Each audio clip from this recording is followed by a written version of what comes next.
23 साल के बीच है, तो अगले 10 मिनट आपकी लाइफ के सबसे बेस्ट 10 मिनट होने वाले हैं। आज मैं आपको कोई मोटिवेशन देने नहीं आई हूँ, बल्कि आपकी बड़ी बहन बनके आपको समझाने आई हूँ।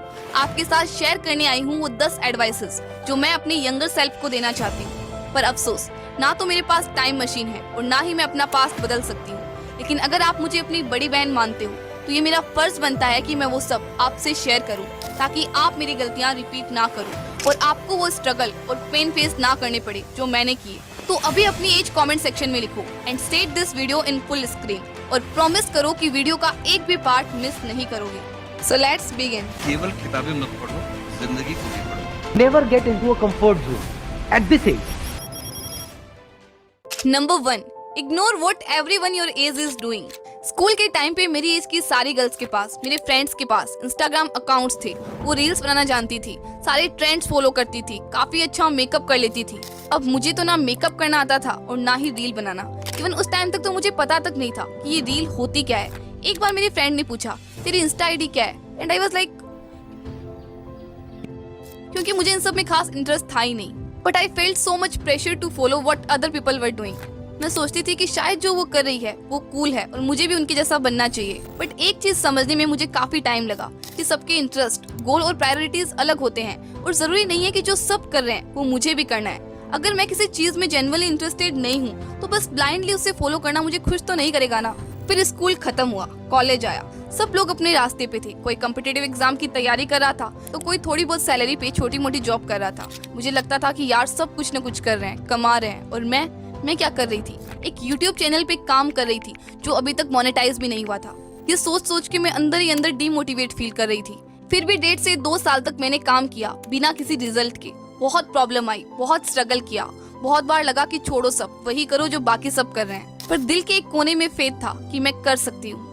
And I still continue to make videos because you know what, अगर आप किसी चीज पर सच में बिलीव करते हो and if you give your blood, sweat and tears, the world will always support you. जो मैं कर रही थी वो अलग था, इसीलिए डिफिकल्ट था, पर इसका मतलब ये नहीं है कि मैं कुछ गलत कर रही थी। अपने आसपास आप जो देख रहे हो जरूरी नहीं है कि वो पूरा सच है। कभी कभी जो दिखता है वो नहीं होता और जो नहीं दिखता वो होता है। हो सकता है कि जो लोग बड़ी बड़ी बातें कर रहे हैं, सोफ कर रहे हैं जैसे पता नहीं वो क्या ही कर रहे हैं, वो एक्चुअली कुछ कर ही ना रही हो। So here's my first advice for you, don't compare yourself with anyone in this world. If you do so you are insulting yourself. So आप अपने करंट फीलिंग्स को डॉक्यूमेंट करो, चाहे डायरी लिखो या वीडियोस बनाओ।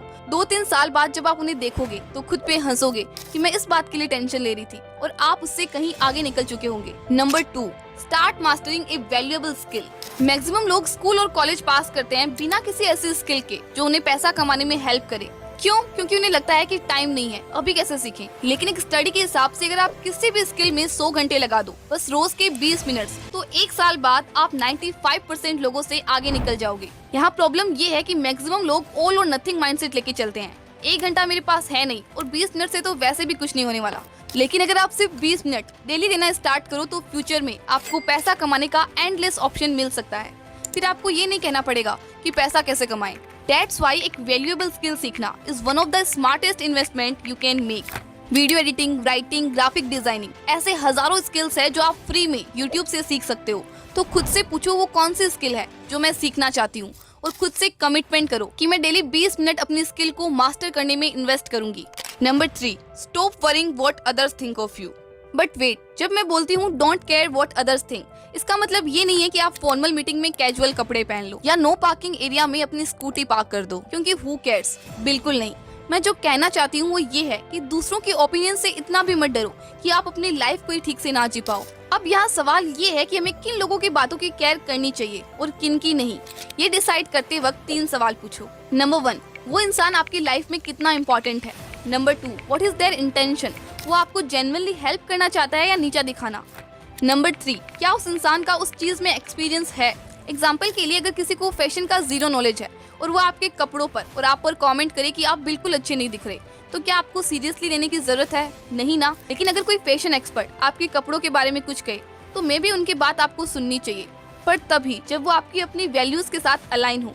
सो यहाँ से आप 2 एडवाइस ले सकते हो। नंबर 1, आपको ऐसे टॉक्सिक लोगों के ओपिनियन से कोई फर्क नहीं पड़ना चाहिए जिनको दूसरों को नीचा दिखाने में खुशी मिलती है और ये उनकी आदत बन चुकी है। So what they think of you is none of your business. Number 2, be so busy improving yourself that you have no time to criticize others. क्योंकि जितना कम आप दूसरों को जज करोगे उतना ही कम आप दूसरों की जजमेंट से डरोगे। आप बस अपने इंटेंशंस को प्योर रखो। Number 4, present yourself confidently. Pooja और नेहा दोनों एक ही क्लास में थी। पूजा एक टॉपर थी, हमेशा फर्स्ट आती थी, बट जब भी स्टेज पे बोलने या लोगों से बात करने का मौका मिलता था वो हमेशा पीछे हट जाती थी। दूसरी तरफ नेहा एक एवरेज स्टूडेंट थी, मार्क्स ठीक ठाक आते थे, लेकिन उसमें एक चीज अलग थी, वो अपने डर को फेस करती थी। वो अपने आप को पुश करके स्टेज पे जाती थी, इवेंट्स में पार्टिसिपेट करती थी। फिर दोनों सेम कॉलेज में गए। पूजा अपने कंफर्ट जोन से कभी बाहर नहीं निकली, ना कोई नए फ्रेंड्स बनाए। कि नेहा ने अपने डर के बावजूद नए लोगों से दोस्ती की और कॉन्फिडेंट बनती गई। फिर जॉब का टाइम आया। पूजा को तो उसकी एकेडमिक्स की वजह से हाई पोस्ट मिल गई, पर नेहा को उससे थोड़ी लोअर पोस्ट मिली। लेकिन जहां पूजा लोगों से बात करते हुए हिचकिचाती थी, वहीं नेहा कॉन्फिडेंटली मीटिंग्स में अपने आइडियाज रखती थी, जिससे टाइम के साथ साथ नेहा तो प्रमोशंस पे प्रमोशंस लेती गई, बट पूजा पीछे रह गई।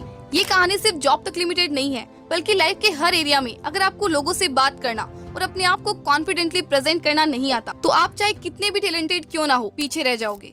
इसलिए यहाँ मेरी 3 एडवाइस है आपके लिए। नंबर 1, डर सबको लगता है, गला सबका सूखता है, पर डर से डरोगे तो कुछ बड़ा कैसे करोगे। इसीलिए जब भी स्टेज पे जाने का मौका मिले, डरो मत, जाओ और ट्राई करो। नंबर 2, जब भी मौका मिले 2 से ज्यादा लोगों के सामने बात करने का, आप ना नहीं करोगे। चाहे छोटी सी बात ही क्यों ना हो, कॉन्फिडेंटली बोलो, चाहे फ्रेंड्स हो, फैमिली हो या रिलेटिव्स। जज करेंगे, हंसेंगे, हंसने दो यार। नंबर 3, अपने आप को प्रेजेंट करना सीखो। जो कपड़े आप पे सूट करते हैं वो पहनो, नेल्स क्लीन रखो और एक अच्छी फ्रेग्रेंस भी यूज करो। But remember, confidence is not they will like me, confidence is I will be fine if they don't. Number 5, protect your mind. हमारा दिमाग एक कंप्यूटर की तरह है, जो भी हम इसमें इनपुट करते हैं वही आउटपुट मिलता है। अगर हम unnecessary drama shows, negative web series या फिर गलत इन्फ्लुएंसर्स को फॉलो करते हैं तो हमारा माइंडसेट भी वैसे ही नेगेटिव बन जाता है। धीरे धीरे हम सेल्फ डाउट करना शुरू कर देते हैं और बिना किसी वजह से लो फील करने लगते हैं। ये एक साइलेंट ट्रैप है जो आपके दिमाग को खराब कर रहा है। तो क्या दीदी हम सारे सोशल मीडिया ऐप डिलीट कर दे? नहीं, मैं ये नहीं कह रही हूँ कि आप सारे सोशल मीडिया ऐप्स डिलीट कर दो। Even I think that social media can be a great tool for education and inspiration, but मैं highly recommend करूँगी to unfollowing all the people who don't serve you anymore. जो भी content आपकी time और energy consume कर रहे हैं, simply unfollow them. Algorithm को बताओ कि मुझे इन्हें रिकमेंड करना बंद करो। Also choose your friends wisely. अभी अपनी आंखें बंद करो और अपने दोस्तों के बारे में सोचो, because you are the average of the 5 people you spend the most time with. अगर आपके दोस्त टॉक्सिक है, गलत चीजें करते हैं और आपको भी वही करने को इन्फ्लुएंस करते हैं, तो अभी से डिस्टेंस बनाओ। सही दोस्त वो होते हैं जो आपको मोटिवेट करें, आपको गलत करने से रोकें और हर टफ सिचुएशन में आपका साथ दें। Number 6, do what you love. School से लेकर कॉलेज तक हमें सिर्फ एक ही बात बोली जाती है,